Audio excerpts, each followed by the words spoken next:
حضرت سید جلال الدین بخاری رحمۃ اللہ علیہ نے فرمایا، جو شخص عشاء کی نماز کے وقت تازہ وضو کرے پھر ایک ہی جلسے میں بسم اللہ کے ساتھ یہ کلمات پڑھے، فساہل یا الہی کل صعب بحرماتی سید الابرار ساحل۔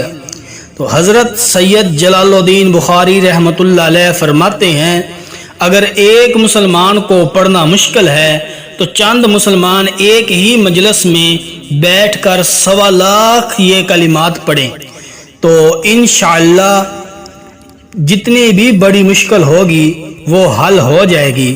تو پڑھنے کا طریقہ کیا ہے؟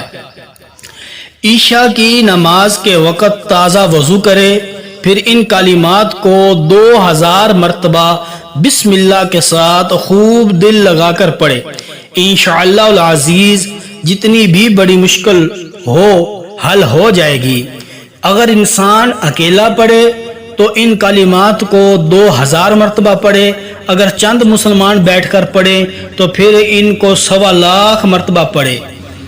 اگر ویڈیو اچھی لگی ہے تو پلیز ویڈیو کو لائک شیئر ضرور کر دیں اور چینل کو سبسکرائب ضرور کر دیں، ساتھ میں بیل آئیکن کو پریس ضرور کر دیں۔